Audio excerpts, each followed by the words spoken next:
Okay, then let's start. So welcome to everybody. This panel is an important part of our World Cinema Fund Day focused on decolonizing and decolonizing cinema. And it's also very important for us because we are talking about this topic, but we are also talking about some future films supported by the World Cinema Fund. So it's very important to us to speak about films which don't exist yet. So I think it's could be a very interesting session.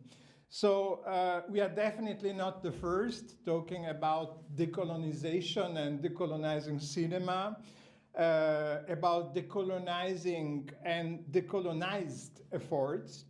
But maybe in this day, I would say there is a kind of renaissance of post-colonial awareness, particularly considering that in many countries in Latin America, but obviously also in the northern part of the continent, there are so many layers of racism, also linked to a particular political situation.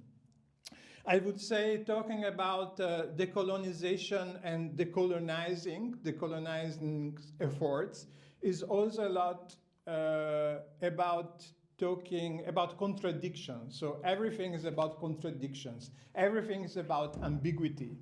So, and for me, the first most important contradiction is the language, if we talk about decolonizing efforts.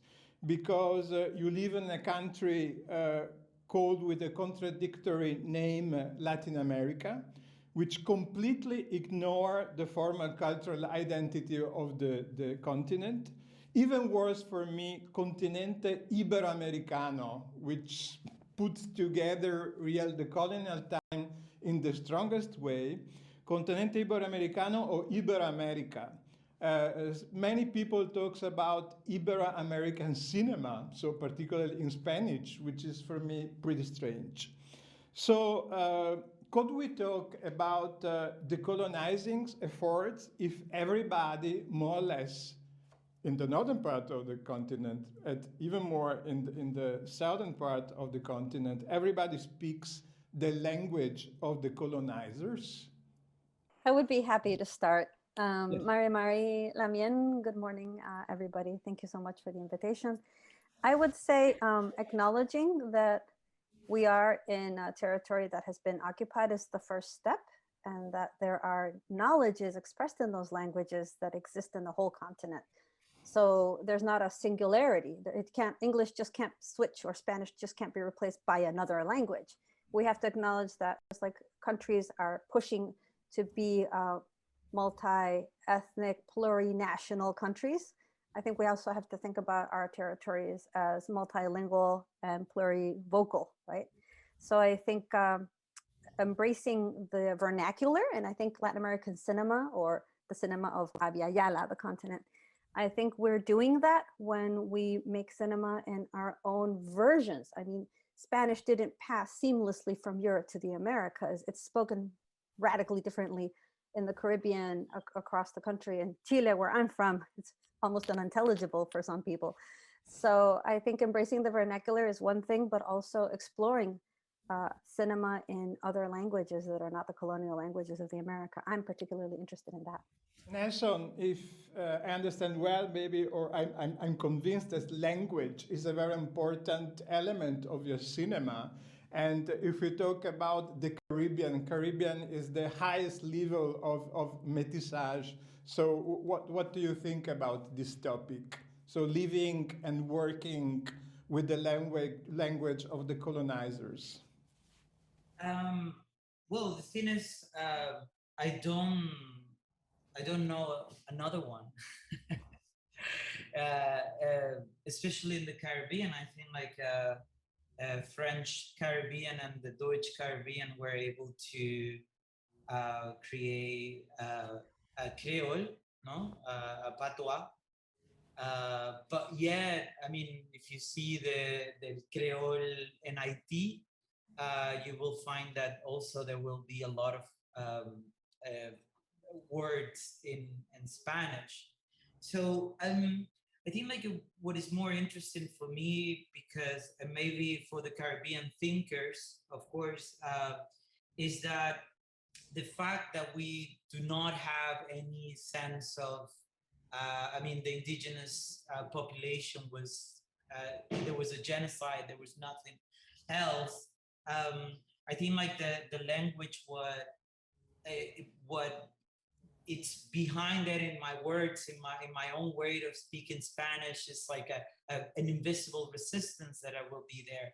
That it's something that will not be the same as the rest of Latin America will embrace. Maybe Chile, as Amalia said, but the rest of the Latin America will have a very correct Spanish in the sense of the Spanish law. So I think like instead of for the high class in this country, and that's embarrassing that we speak like that, I will find that actually that was a resistance to speak like that.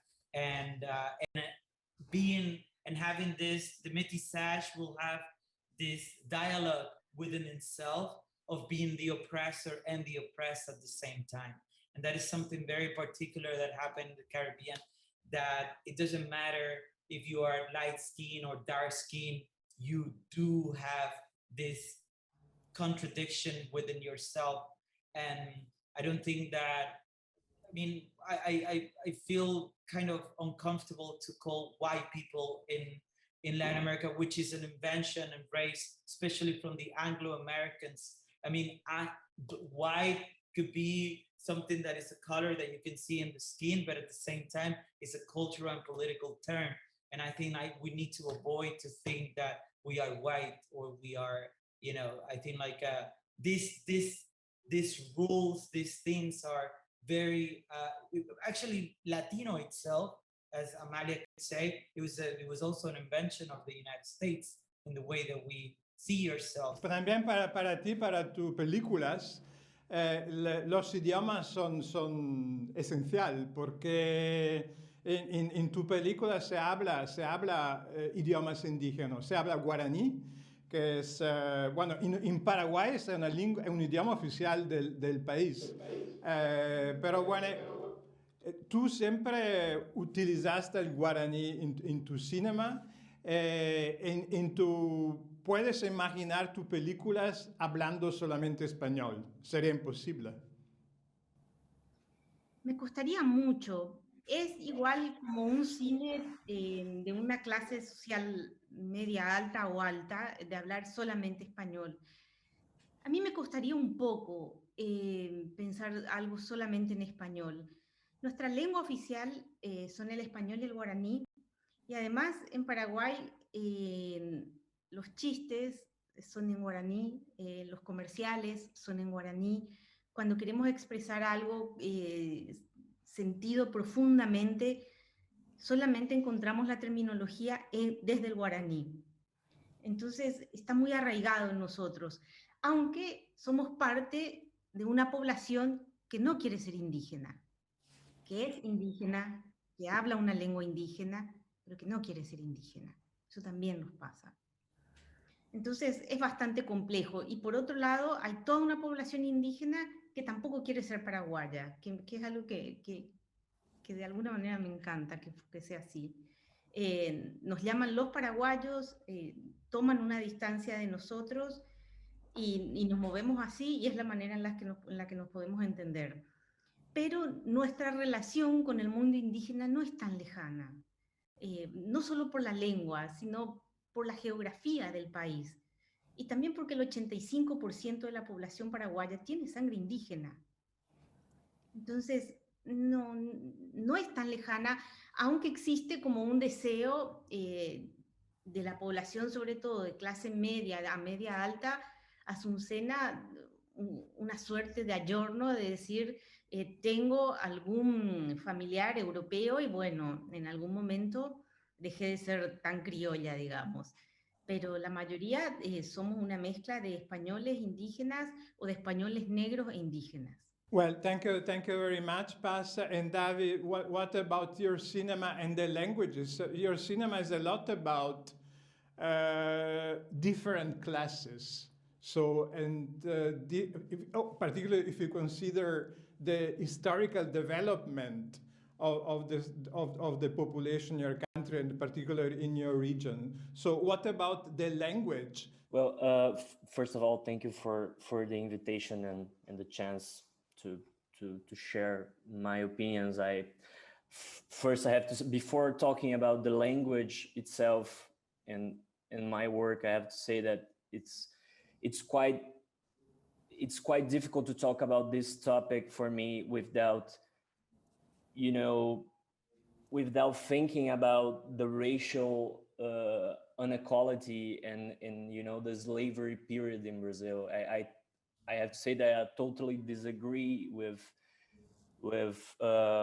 Nelson's perspective of thinking about colonization, and I have to say that it's quite you know, even when we are discussing colonization, we are discussing from some part of the perspectives that we can discuss it, you know, because we don't have too much other perspectives, other racial perspectives in these conversations. And you know, I think this is quite important to understand what, you know, what point we are right now about this topic, and you know, what things we improve it or not, because I feel uncomfortable of talking about colonization without other opinions about it, you know, other, you know, Black filmmakers or, you know, indigenous filmmakers. And I think this is quite important, and this is maybe the first gesture of, you know, decolonize our lives and our work, you know. And I think this is in Brazil specifically, and now I can start talking about it, you know, the country that I'm from.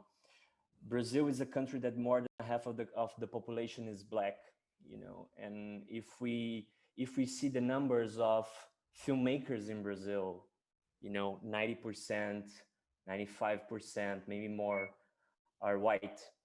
And I think this speaks a lot about who can talk and who can look, you know, who create the gaze in our films, in our film history, you know, in Brazil.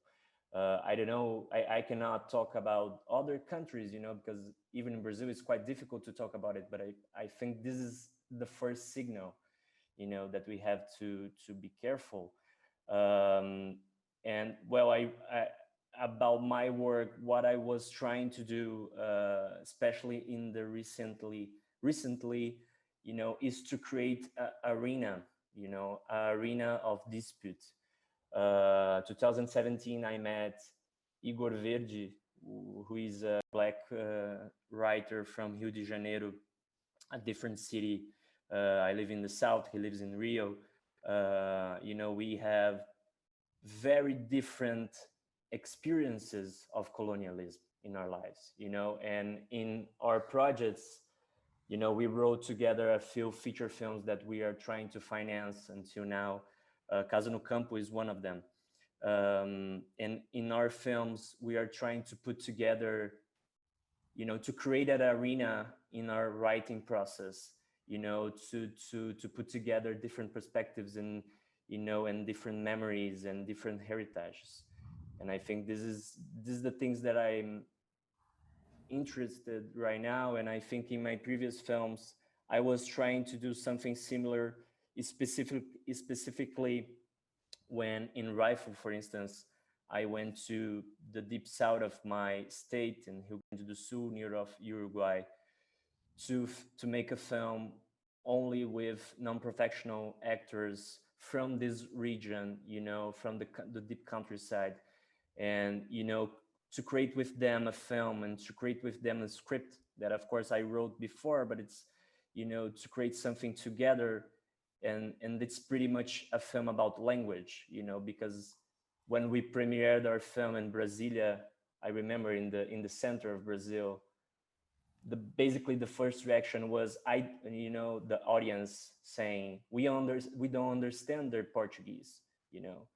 And then I think this is quite strong because we became deaf about other experiences in our country, you know, other languages, other lives. And again, I'm talking about race, I'm talking about, you know, different regions, different cultures. And to start, I think this is basically the idea I'm, you know, that I keep thinking I'm trying to improve in my work. And basically when I'm, you know, I'm very aware of the privilege that I have being white, and what is the things that I have to do to deconstruct, you know, this privilege. And in my gaze, I think when we talk about colonialism, and I have to say that I'm very inspired and influenced by the work of Bell Hooks, and she said that, you know, colonialism is about gaze, you know, and how we look to the other,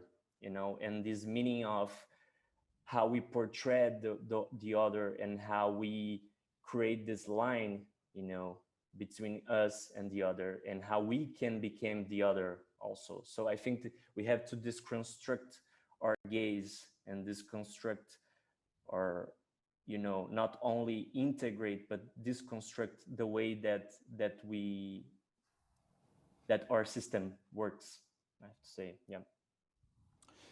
Maybe during the last days, Davi, we talked a little bit about this panel, and you wrote, colonization and decolonization do represent the essence of our daily work. So would you confirm it? Yeah, it's I mean, it's quite, you know, I think we can usually, you know, usually we are very cynical, I think, about this. You know, we have to change the way that we make films, not only the films. It's two different things. It's theory and practice, you know. It's the inside part, which is, you know, story, narrative, characters, how we portray the characters, how we create these stories, and what is good and what is not good, you know. The sense of good and bad, it's also very colonial, you know. It's a aesthetic problem, you know. If this film is good enough for the festival or not, you know, that's pretty basic colonial gaze. And the decolonize is much more than that. It's how we make the things, you know, how it is our crews in the films, you know, how much black people we have, you know, are only, I have a joke that I said before, you know, which is quite, I think is a perfect example of the horror in the film industry in Brazil. You know, everybody was saying, you know, 2 years ago when Bolsonaro took place, that basically the whole ministers of Bolsonaro were white men. And I said, take a picture of these ministers and replace with a camera, and this is basically a film crew, you know, doing films in Brazil. It's and I think that's quite the essence, you know. Otherwise I think it's only, you know, products and commodities and, you know, repeating the story. Maybe we need now a kind of definition for what decolonizing cinema could mean. And I think this is a good start. So changing the way we do films. Maybe Amalia, you can add something about it. And so trying to optimizing the definition of what decolonizing cinema could mean in these days. I agree that decolonial work is a daily labor, especially in the field of representation. And it's kind of a two-step process for me. When I've been teaching, it consists first of that process of deconstructing.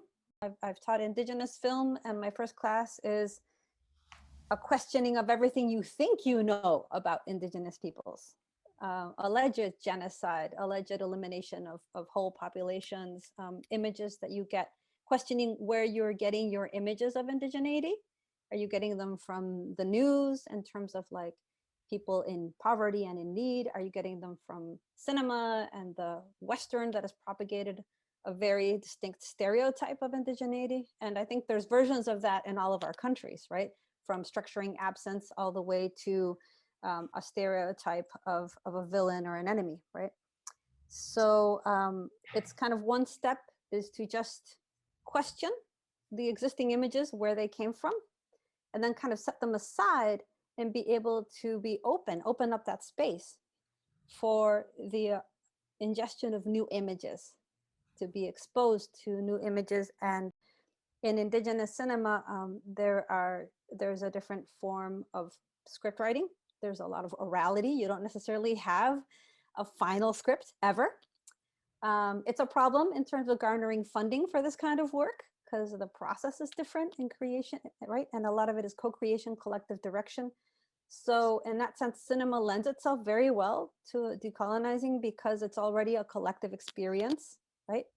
The roles are shifted a little bit in indigenous cinema too, where there's not the single director as a sort of, a patriarchal figure. Its power tends to be distributed a bit differently. And I know that working with non-professional actors and other experimental and community cinemas also work like this. This is not exclusive to indigenous filmmaking. But within that, there are other kind of markers. So there's the idea of process, that the process be consultative, iterative, consensual. And then there's the how you can also bring in the local elements, the local knowledge. It's not just something out there. They're not just outside consultants. People often end up in the films. So it's being open and permeable and aware, and kind of aware of all the impact. So that's why there's so much at stake with indigenous film. When everyone has been silenced for 500 years. So when you finally get a camera, where do you start? What stories do you start to tell? So I think that everyone puts a lot of love and tries to get it right on the first time, in addition, because you don't often know if you're going to have a second time around, right? Because this is a kind of, there's a democratizing spirit to it, where maybe there's a priority to shorter, collectively driven films rather than one person's single feature film. So there are some sacrifices, but I think it's an exercise of like call and response. It's very dialogical. And I think that is the first thing, kind of deconstructing the hierarchies that the film industry has established and that gets replicated in film school, right? It starts right there. And it goes even back further to what images we are raised on. So I think first of all, you have to deconstruct your visual archive, rearrange the furniture, so to speak. And then you have to be open to new knowledges, new nomenclatures, and in film, I would say especially new temporalities, right? So we're also used to a fast cut, fast paced, background music always. There's so many ways that have been standardized of transmission of audiovisual, content. So listening becomes an important act in indigenous cinema. So it requires you to adjust and stretch your boundaries in terms of what you think you can absorb, right? In terms of just letting things go and just giving yourself over to that new body of knowledge that will come through this film to you. So thank you very much, Amalia. I think we have now a key word for this discussion, which is deconstructing. Davi and Amalia, you use this word, deconstructing. And Amalia, you said deconstructing your visual archive, which is for me a very important definition.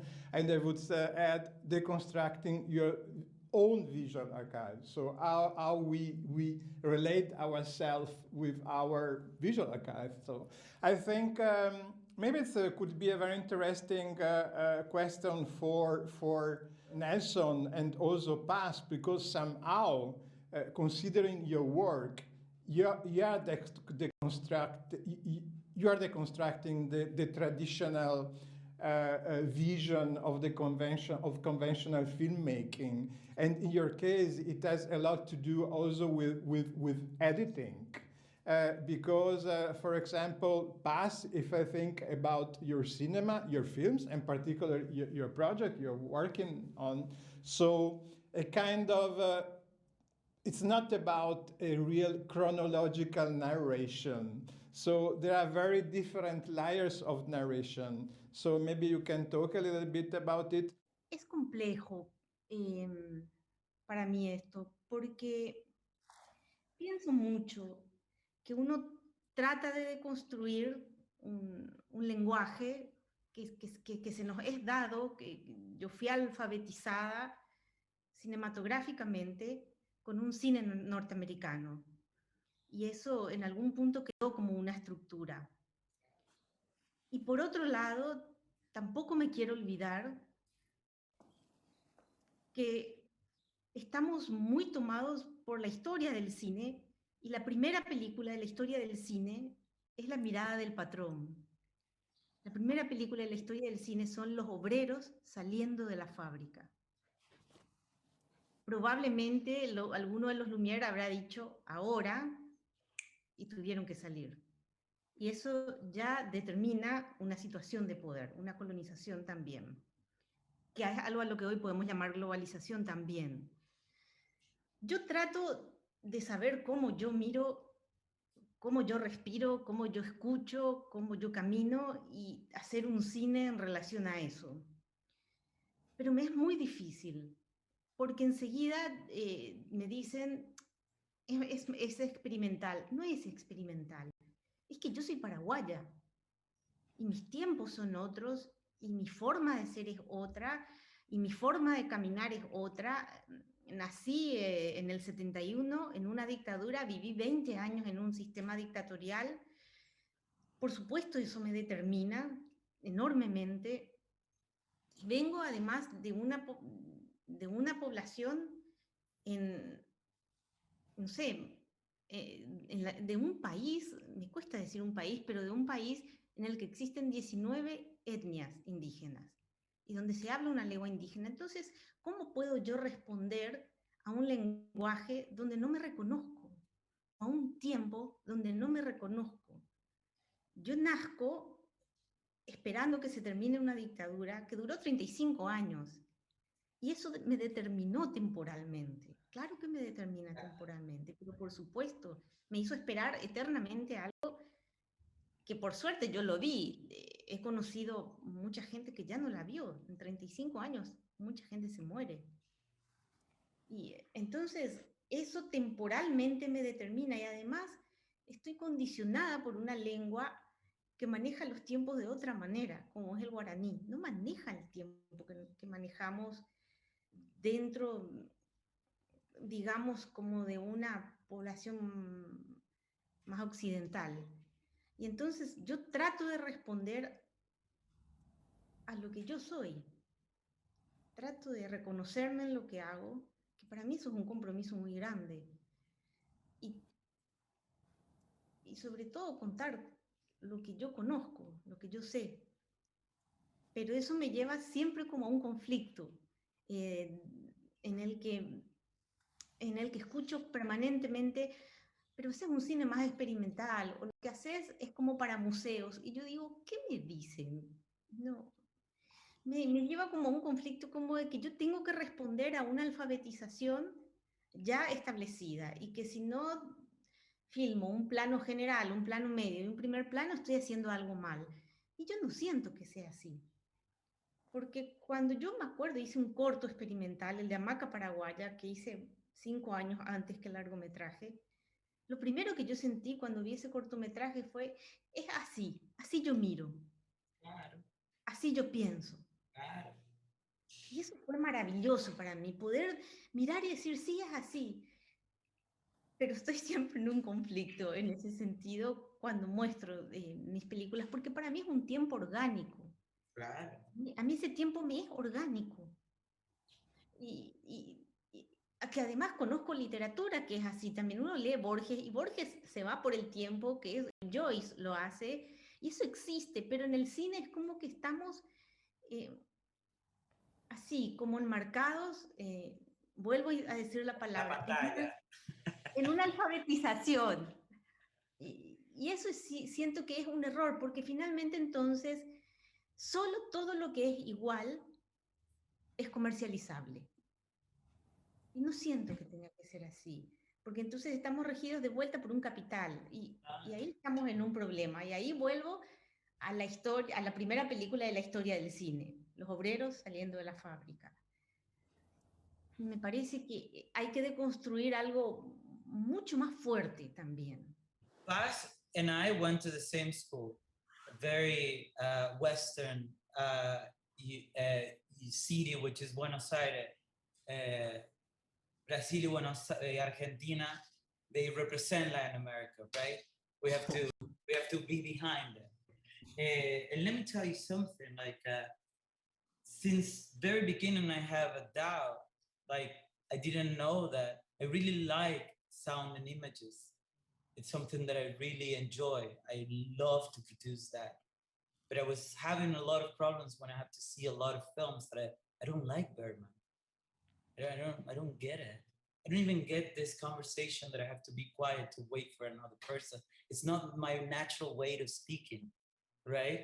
It's the way of speaking is like disrupt constantly and be in circle, and we don't know. And like every time in the middle of a conversation, someone let's say, "What is it that you're saying again?" You know, this isn't the way that I speak. This isn't the way that I look. When people saw Cocote, for example, they say, "Bro, how do you like? How is it that you?" And they're like, "Oh, I don't know. I mean, like because Paz says something very my format, my education had to do with see cinema from Europe, cinema from the United States. And that is also part of my identity. That's part of my subjectivity. And what Spas was saying is something that is very, very important, which is the production of subjectivity. And that's why I, of course, come on, Davi, I know the nation state from the beginning is colonial, is racist, is capitalist. Capitalism from the beginning is racist, is colonial, and is modern. Since the beginning, Europe and America born at the same time. Before America, Europe didn't exist, right? Because Europe has to build itself after building this esta identidad geopolítica, which was America. So it's the construction of modernity itself is racist. So what I avoid is that the production of subjectivity should be the weapon to fight. I don't care about decolonizing cinema. I care about decolonizing myself because this system is hurting me. I think it was Osmani Sambeni, you know, the Senegalese filmmaker that said, when we think about decolonizing is to change everything. Is to change everything. It's all not only the you know the narrative or the time, and you know it's everything, because everything that we live is colonized. You know, it's a colonial structure and a machine to destroy people. You know, and of course, Black people, indigenous people, they suffer much more. And you know, and I think that when we talk about opinions, unfortunately, we will not have a Black opinion in this panel. You know, we cannot hear the other side, and that's why I'm also very doubt about the topic. You know, because all the time we only have one part of the perspective. We don't have the whole thing. And I think decolonize is to be doubt. You know, is to question, is to be open, is to, you know, to be sure is only to maintain, you know, the things and the violence. Amalia would like to add something. I would just add that decolonization isn't like a bucket that you're in or you're out. Decolonization is a process. So it's, I often say, we have to decolonize everything, right? You have to start wherever you are. And it's an exercise, and it's more of a verb and an action and a process than a horizon or an object, right? So we also can't be structuring and defining what a decolonial cinema is, because like you were saying, Vincenzo, we're talking about films that don't exist yet. Like we want to get to a place where we can see films that are less colonized. But I think it's important to also think, you know, when you're tearing something down, what do you replace that with? You know, what are we prepared to even make intelligible other modes of understanding the world, other forms? So I think that amplifying the vocabulary tensioning, stretching the canvas of what people are used to, you know. I think audiovisually is one project, you know, making certain works legible. So I would say what you're mentioning about the lack of, let's say, Black directors from Brazil and from Colombia and from Venezuela and the list goes on, right? So there's been a historical debt. There's a historical imbalance in those representations, and that means in those stories and in those images and the fluency that we can have with those aesthetics. So I think that it needs to start very early on. I've been working a lot to find animations in indigenous languages, for instance, because if you think about it, most animations that children around the world are watching are produced by 2 or 3 studios around the world, and there's a whole mindset inside of those animations. So it's been an interesting exercise to identify alternate films for children or alternate forms of animation that are not just anime or Disney aesthetics. You know, how can we decolonize the aesthetics even of what young children are watching? Because it all gets formed, that alphabetization that Bas was talking about, that media packaging that you receive, it begins at a very young age. Thank you very much, Amalia. So decolonization is a process, and also film history is a process. And Davi, you started talking about Ousmane Sembene, and Ousmane Sembene somehow was also related to a movement of the 60s and the 70s called third cinema, which I think is definitely a milestone if we talk about the process of decolonization of cinema. You know, I was thinking about when you asked about third cinema, how even in the movement of third cinema, there is, you know, filmmakers that were, you know, in somehow erased or, you know, excluded of the history. And I think this, if I think about Cinema Novo in Brazil, or, you know, later on in Brazil, the film history in Brazil later on, how different filmmakers were, you know, erased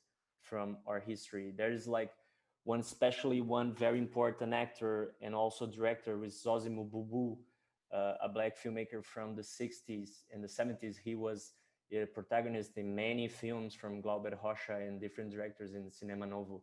And his career, or, you know, was basically interrupted, you know, by many different colonial reasons, you know. And for me, in my experience as a cinephile, as a film watcher, I think I'm all the time trying to find, you know, the untold story in our film history, you know, because Cinema Novo in Brazil, it's, I mean, in film schools, this is basically, you know, you know, the classic part of film schools in Brazil. You have to know Cinema Novo, but basically the main, you know, the most important names, Glauber Rocha, Nelson Pereira dos Santos, but you don't go, you know, deeper, you know, or basically the film school don't go deeper in this topic. And for instance, you know, Djibril Mambeti or Ousmane Sembene in, you know, different countries, or Luis Ospina in Colombia, those names are not studied, you know, in film schools in Brazil. And that's how colonialism also erase, you know, part of the history of our legacy, you know, and how we, again, you know, change the way that we look, you know, the way that our gaze to the film, because we don't, you know, we didn't have a chance to watch those films, you know, to watch those different directors. And this is, again, it's a problem of distribution. It's a problem of, you know, to create, you know, a possibility to those films to survive, you know, to exist. And, you know, I have to say there's many in Brazil right now, and jumping on to a different question, a different topic. In Brazil, there's many Black filmmakers, and right now, and I think they're doing probably, and I mean, for sure, the most interesting work in Brazil right now, you know, because really they are André Novaes, Gabriel Martins, you know, Viviane Ferreira, I mean, you know, there's Yasmin Taina, they are like really pushing, you know, the frontiers, you know, they're really testing the things. And why they are not well known? Well, it's again, it's a colonialism problem, you know, it's racism. It's we have to change the way that those films exist, you know, because again, they're dealing with what is good and what is not good, you know, and why they are, you know, accepted or not in the festivals. And but I mean, in Brazil, I'm confident that these things are changing for good because of those people, you know, because of the, you know, of a movement, a huge movement of thinkers, writers, filmmakers, Black filmmakers. You know, they're really trying to find the history that was erased in our country. I would like to start introducing a little bit your new project. And I would like to come back to Nelson, asking something about your project, because your project is amazing, I think, because you put together different levels of colonization between Africa, the Caribbean, and so you wrote, the film will be, and I mean, the main character is a hippopotamus. Nelson, maybe a short statement about why you choose a hippopotamus as a main character of the film. No, I guess no, it's sure. Let me say. No, I think I always. I mean, I guess I'm doing cinema, and I don't know if you know I'm doing art because I always had I have a very special relationship with cinema, with imagination. Sorry. I was a kid. I come from a working class family that I was alone all the time, very alone all the time. We actually, I should not say this outside, they will put in jail but my mom and my dad needed to work both. So me and my sister with 8 and me 5 or 6, we were staying alone in the house, taking each other. So imagination had a very, and as Amalia said, one of the first things that you have to do for to decolonize yourself is decolonize your references and decolonize your archives, right? So at that moment, I understood when I heard that story of the hippo, I said, wow, if I want to talk about imagination through this media, which is cinema, I don't have any tool to do it. Because all the tools that cinema, every time that took imagination to be part, like to take the fable, to take the fantastic as the representation of that, I don't have any clue of that to do it, because it's always been part of a capital cinema. So it was time for me, a kid that always been imagine, like all my relationship with dreams, with fable, with animals that talk, like this relation, this childhood that I had, I need to confront that childhood and make my own statement of imagination that doesn't have anything to do with capital cinema. So it's yeah, it's my first, I guess, approach to that. I don't know. Maybe it will be all out of tune. Davi, your project, which is supported by the World Cinema Fund now, is Casa no Campo.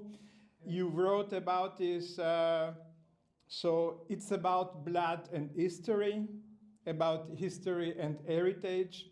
Would you say that this film, this project, still a project, so a film of the future, is strongly dealing with an anthropological structure that started during the colonial time? That's quite a difficult topic to talk about quickly, but I would try it. It's when I was, you know, I was writing another film with Igor, and we were discussing, you know, many different topics, but basically violence and heritage in our country, and you know, racism and privilege. And Casa no Campo became in somehow a way to approach the topic again with a different with a different perspective. And when you talk about anthropological structures, I think it's the way that we are writing the film is trying to rearrange even the concept of what is anthropological or not, and how we look to the context of domination, of submission, and you know, the different things that were written about this topic through the years and in our history. Igor and I, we were reading Hegel, Deleuze, and you know, trying to. That's quite difficult because in some way we don't want to be, you know, we don't want to create a film that is super theoretical, and you know, it's in some way we are trying to translate things that, you know, we discuss in our process of writing, you know, as I said, in this arena where we, you know, struggle with the topics and try to translate to our story, which sometimes creates a lot of trouble because it's difficult to talk about domination and submission through one perspective. And this is how we reach it, a narrative that is with multiple protagonists. And with multiple protagonists, we are dealing again with a non-traditional narrative, you know, and sometimes the people read the script and said, wow, there's too many characters, there's too many stories, there's too many problems, there's too many things to understand. But that's basically the idea. Because we are all the time trying to understand throughout the characters and throughout the different narratives that we have in our story, why the system of domination, submission is still happening through 500 years, 1,000 years. You know, why this is still happening? Why the question is not why we don't revolt every day. And I think it was La Boétie that said this in his writing. It's why we accept to be a submissive person. You know, not only, and this I'm not only talking about racial or social classes, but I'm talking about different kinds of layers, you know, inside of our marriage, you know, with our friends, you know, in our work, we are all the time dominating each other. And this is basically a weird instinct. Maybe, Amalia, I had a last question for you now. I would say at the end of this talk, we should really talk about the next steps. So what about the next steps if we talk about decolonization strategies? Should be a priority? Should first Amalia, and then should we start consider a priority to support indigenous filmmakers? Or for example, in Brazil, supporting more Black filmmakers. So what would you suggest for the next steps of decolonizing cinema? I would say both. I think it's very important to create dedicated funds for Afro-descendant film, for indigenous film, and for community film, because some people don't feel comfortable in just one bracket, right? So I think creating a multiple kinds of pools is very important. And also decolonizing the process of application is something I've heard a lot, you know. We show films in indigenous languages, we celebrate that, yet all the funding pools have to be submitted for Europe in English, for Latin America in Spanish. So I've heard some filmmakers say, well, why can't we submit in our indigenous languages, right? Or for example, if you're writing a script in an indigenous language and then you have to supply the script for some kind of fund, you have to actually translate the script. I've translated many proposals for feature films and for indigenous directors, and they don't get funded, right? And they have me to translate. You know, what if you don't have somebody who understands the nuance, the vocabulary, the funding agencies, you know? So I think that the process of doing, not just opening the pools, but opening up the terms and conditions under which you can accept submissions, and also doing the right outreach so that everyone the information of these pools reaches the right people. And again, the requirements don't seem completely, you know, out of the question, which is what happens. At the minute they see an email in English, people have no reason to open it up, right? There's nothing there that says this is for you. This is an opportunity, right? A second thing I feel is that even in training, when you have filmmakers who finally have access to formal film training, the same thing happens. You know, you're not seeing film from your own community. You're not seeing a lot of even Latin American or Afro-descended films. So diversifying the materials that we're teaching is foundational, very important. Translating your work, I try to get my work translated as much as possible. You know, I get it translated into Portuguese. You know, I write in English, write in Spanish. I try to really spread it out so that there is more access to our work. And I think that's a critique of the academy. I think scholars need to be more mindful of translating themselves. Otherwise, you have kind of one pool of a conversation and another pool of a conversation, and they don't mix. You know, folks studying the indigenous cinemas of Brazil are doing this in Portuguese, and folks studying Andean cinema are doing it in Spanish. So how can we cross our ideas if we don't cross those language barriers? I think that's another important aspect and important to teaching as well. And then finally, the forms of exhibition also have to be more flexible. Right now, yes, we're doing everything digitally, but communities, a lot of them still have a lot of connectivity problems. So just because we're putting something online, we're not actually making it accessible to everybody, right? So thinking about like getting the work physically to where it should be is an important question. Repatriating films that are in European archives or in archives of the global north. You know, we don't have a substantial archiving and preservation system for indigenous films. I'm very concerned that how will we teach indigenous film in the future if indigenous films of the 90s and the 80s was all shot in video in formats that are deemed obsolete now by the industry, and formats that are not supported in our classrooms? Or if work is sitting there and it's not digitized, I can't show it online. So I think also taking care of our own collective memory of the precious works of those pioneer filmmakers, the collaborative projects with indigenous and non-indigenous producers, all that work, I can't transmit it, I can't screen it, I can't curate it at this point if I don't preserve it and take care of it, right? So I think there has to be more collaboration and consideration, not just of film production funds, but also film preservation funds, because that's our memory. And Davi, you're back, so we were worried about you. It's nice to see you again. And Paz, you started talking about the last question, and it was about the identity of your project, the poetic attitude of the project, and the relation between the cultural identity of the indigenous people in the film and the poetic profile of your film.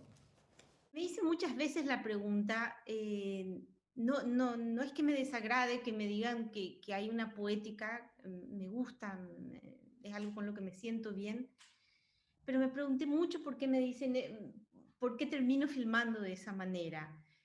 Pienso que tiene que ver también con el manejo quizá de la palabra y de la imagen, que tiene que ver con la lengua guaraní eso, que a veces dos palabras conforman una imagen y que creo que tiene que ver un poco con esa estructura de pensamiento, un poco. Y quizá también tiene que ver con, y vuelvo a la palabra, con la alfabetización que yo tuve, porque lo primero que yo aprendí a leer y escribir no fueron letras, fueron notas musicales. Porque era muy chiquita cuando fui a estudiar música, fui mucho tiempo concertista de guitarra clásica, y entonces tenía 4 años y aprendí a leer y a escribir otra cosa, que creo que me dio como otra estructura de pensamiento. Y pienso que eso también influye en la manera en la que manejo los tiempos, porque me fue totalmente orgánico para mí entender que podía convivir una redonda con una blanca y que tenían distintos tiempos y que eran notas que convivían. Y por otro lado, la última película que estoy terminando ahora tiene que ver con una comunidad indígena en Paraguay, pero es extraño porque yo llego casi de una manera casual a ese proyecto. Yo quería hacer una historia de amor, en realidad. Y alguien me dijo, vení, yo tengo una historia para mostrarte. Y voy a esta comunidad y empiezo a desarrollar esta historia que me lleva totalmente a otra.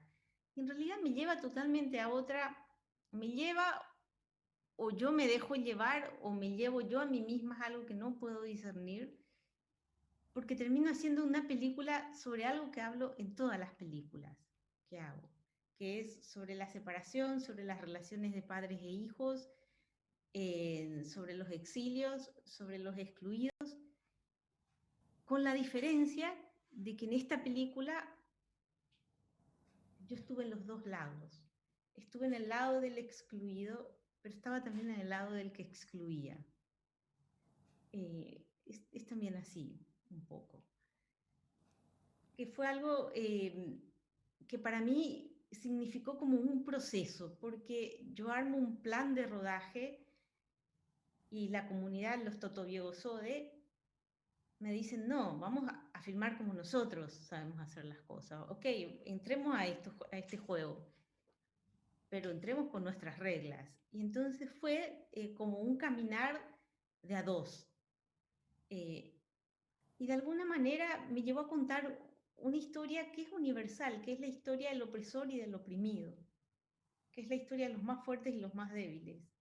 Que esta película tiene como una poética compartida, porque tiene como una cosmovisión compartida también, de alguna manera. Y es un poco eso, es el destino de los pueblos indígenas, claro que es el destino, pero es el destino también de cualquier opresor y cualquier oprimido. Eso siento un poco también. Gracias, Paz. Quiero ver la película muy pronto. y también las otras. So I would like to watch this film very soon. And well, thank you very much for this wonderful conversation. Thank you very much for being together this time. All the best, and thank you very much for accepting our invitation to take part to the World Cinema Fund Day. Thank you very much, Amalia, Nelson, Davi, y Paz. Ciao.